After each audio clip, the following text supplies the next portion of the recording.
Let's eat guys kasi kumain na ako.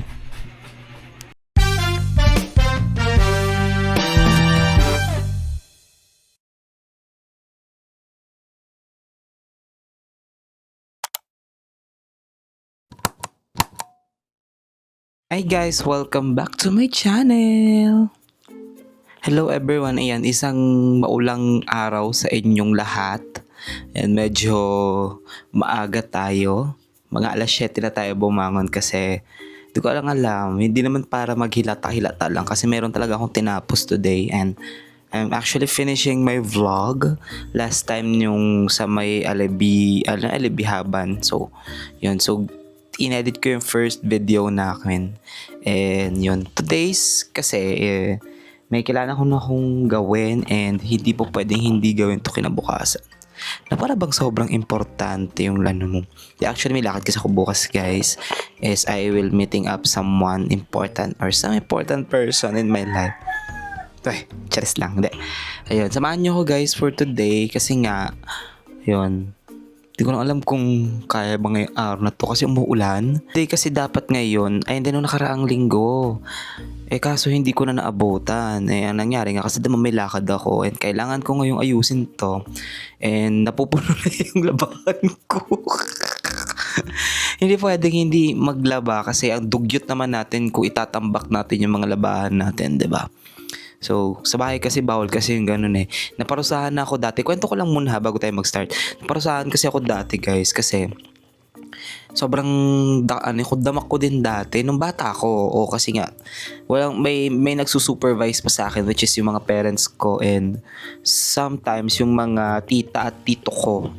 Kasi sa family namin, 'di ba sinabi ko sa inyo, ang kalinisan ay ang siyang kapurihan ng mga ng mga matatanda sa amin. Ngayon naman 'tong mga 'to. Ayun, balik. Ang ingin ng mga kapitbahay. So, yun, ang kalinisan ay ang kapurihan and also ang kalinisan ay next to healthyhan. Pero hindi naman, 'di ba? Kasi alam nyo na. Anyways, ayun nga, sobrang gano'n. Naparusahan ako kasi napalo talaga ako kasi nga yung mga brief ko, tinatambak ko lang kung saan-saan and yung mga labahan ko, nilalagay ko lang dati sa mga kaya nga, ayoko din na naglalagay ng labahan sa banyo, lalo't kung hindi mo naman ito ayusin agad. And hindi rin ako, tawag nito, nagtatambak kung saan-saan labahan. Natalas kung ginamit ko, tapos susuotin ko. So, tinatabi ko lang yan siya. Pero, kung halimbawa man, pag napupuno kasi yung labahan ko, guys, kailangan talagang i-laundry kasi nga, hindi na kasya sa labahan ko din. Na yung lagayan ng labahan ko. And, kailangan siya kasi parang, tawag nito, parang dumi mo naman kung hindi mo naman naayusin, di ba? Ako kasi pawisin ako and most of my damit are ginagamit ko kapag may volleyball or may mga training ng mga bata. Like, every Sunday or kapag may mga ganap or kapag may ayaan ng laro or jogging minsan, yan, nababasa, tapos di ba tinatambak. So, syempre, yung nun, talagang nanunuyot na yun.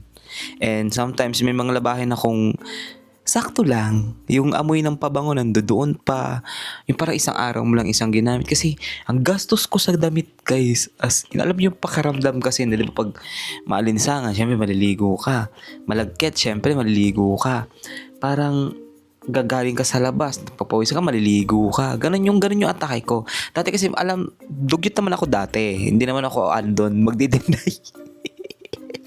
Kasi, syempre, kabataan. Pero ngayon kasi, iba na kasi yung usapan, guys. Kasi if you, kung meron kang sarili talagang, na pwesto or bahay, syempre, nakakaya naman siguro kung bigla may bibisita kasi makita yung labahan mo. Ay, dami mo labahan, ganito, ganyan.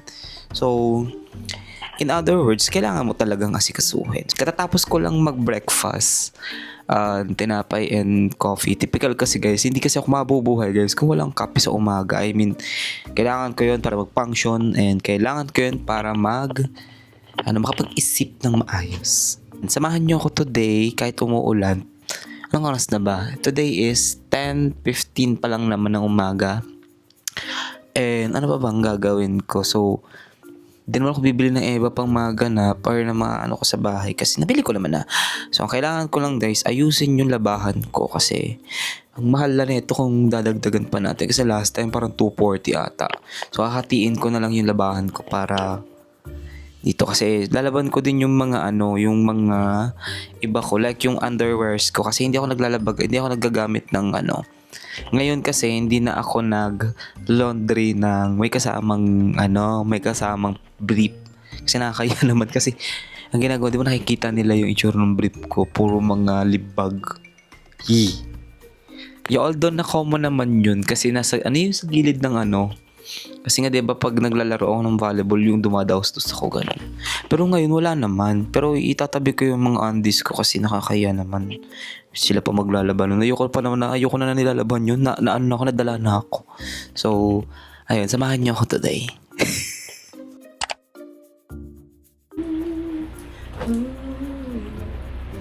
Okay, ito ay sasabihin natin.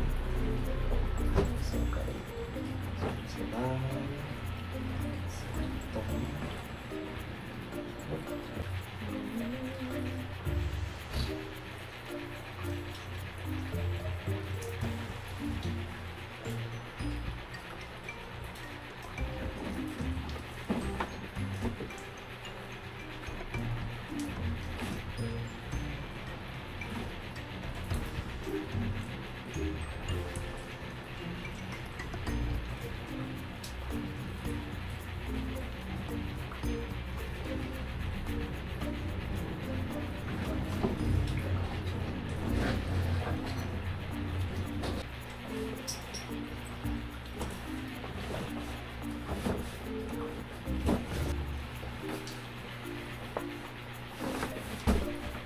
So, teka guys, wait, maulan din sa bahay. Dumating na din yung ating kasi na-order ngayon.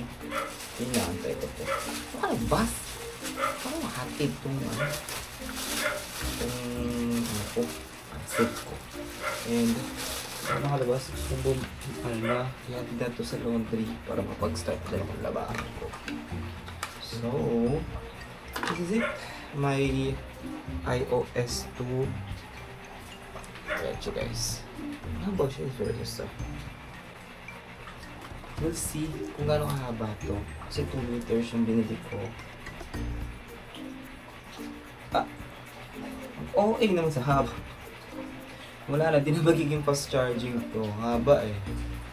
2 meters. Pero wala pa ako maglaro ng yung gano'n. Okay, let's see. Itong aking charger from Babin. Bibili sana ako ng charger from Babin or ng kaso, ang hirap, ang mahal niya. 300 plus or 200 plus. And ito ay nasa magkaiba ng difference niya. Parang isang dana pagitan, 200 lang to. And yung isa kasi 300 plus. Ito kasi 200 plus. So, yan. So guys, the moment of truth pag sinaksak natin ito. So, 16%. See kung gagana. Ayun, gumana. Magana siya. May charger dyan sa camera. Ito ay originated from DJI. So, nangangamba ako na baka masira ako ito.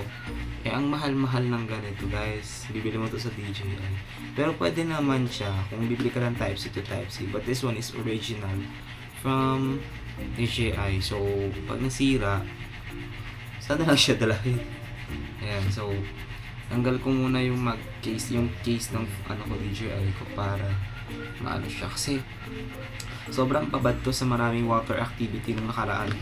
And, last time, parang binabad ko rin to sa dagat. And I'm not sure, even though na waterproof naman itong DJI. But still, we have to be more cautious pa rin naman kasi hindi natin alam kung ano ba. Kasi maraming pinagdaanan tong camera na to bago ito mag waterproof. Kasi parang ako ba? Ako natakot ako pero lumakan hindi naman na. So, pagtanto ko lang yun yung nakita ko si Jack kung gumagamit ng camera which is same as mine. Kasi actually one pa lang naman kaya mahaba pa yung oras kasi hanggang alas 7 yung tawag na ito um yung laundry shop. But may payong ako dito, so gagamitin ko nga to. Hindi ko na-deliver to sa anak-anakan kong si Grace. But this Sunday, makikita naman kami. So, yan. May training kasi sila ng Sunday, yung mga estudyante ng student namin from our club. So, yun lang. What's up guys? I'm back and kapag-laundry na ako. Pero bukas ko na siya kukunin. Actually, kanina pa nga mga 5. Tulog ako bahagya kasi nag-edit ako ng vlogs kanina. So, bumili din ako ng mga kailangan ko guys dito sa bahay kasi last night, kanina lang talaga guys, napansin kong wala na yung ito aking dishwashing soap. So, kailangan ko bumili. So, napadaan ako ng Dali and this one, ito yung binili ko. Malaking Max Glow na. Actually, mas mura to siya kung bibili mo siya sa grocery. Kasi wala naman na siya, is SRP naman din siya. Although may tax to. Kasi pagdating kasi sa mga tindahan, mas mahal na to siya guys. And, bumili din ako ng Lucky Me Itlog. Hindi, charot, itlog lang. Pero itlog. Mga 5 peraso. Ayan. So, para ano na siya. Ano ba? Yeah, so wala ako na 5 pirasong itlog. So meron akong binili itlog noong nakaraan. Mura to sa Dali kasi 7 pesos ang isa. Isang leg quarter.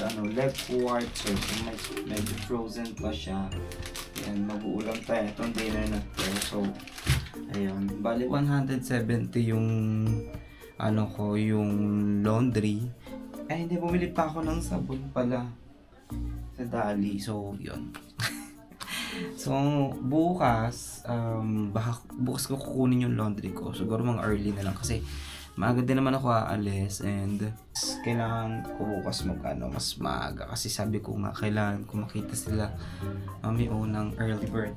Magluluto din muna ako at magsasaing. So, samahan niyo ako.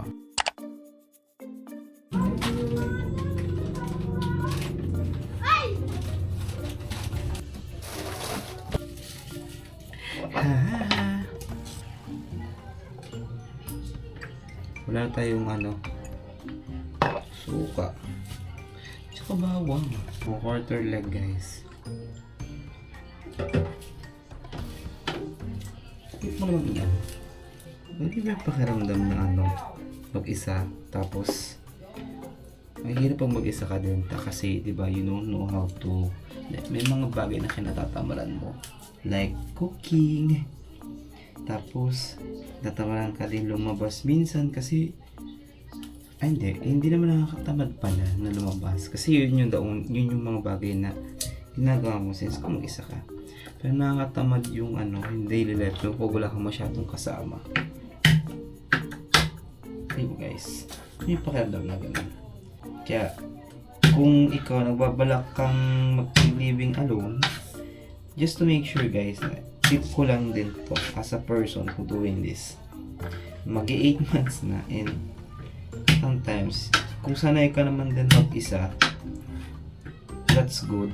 Pero kung hindi ka sanay mag-isa, I think you should, look for someone. Yan. Kasi minsan nakakabaliw din pala kapag mag-isa ka. Pero good thing na sa part ko, sanay ako. And tawag na ito, hindi ako yung tipo ng nalulumbay agad-agad. Pero syempre nalulungkot din naman tayo. May pakiramdam pa rin naman ako na yun, hindi ka nalulungkot agad kasi ito ay isa sa mga facing lamang ng buhay natin. So ako wina-wish ko din talaga sa lahat na sana magkaroon tayo ng makamit natin yung mga bagay na gusto natin sa paraang alam natin at kaya natin. Ganon. Ang chika, no? Yun lang. Kasi lahat tayo gustong umasenso sa buhay. And yun lang ang pangarap din nating lahat is makita yung yung sarili natin na tayo nahihirapan. Siyempre, yun yung pangarap natin. So, magagawa natin. Diba? Kaya tayo ay dapat magsumikap. Ganon. Anytime, sabi ko nga, any types of work, as long as ito ay kumikita ng pera at ito ay ginagawa sa legal na proseso, ito ay pinaglalaanan mo ng oras. Trabaho ay trabaho, guys. So, yun lang. May nakakapagod ng chika. Balik muna tayo.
Let's eat, guys, kasi kumain na ako. Ang puso may ano to, adobo, crisp, pinritong adobo. So ito yun siya, guys, pinrit yung adobo and sinagay ko yung sabaw. But first is yan, pinrito ko siya tapos hinuli ko yung sabaw. So yun lang. That's it. So, this is my first time trying this. And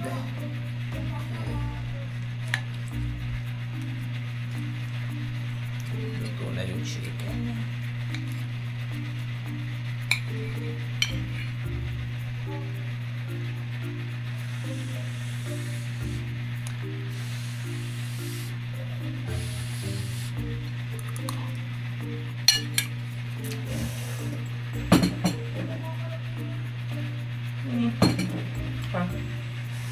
Yun lang. Kain muna ako, guys.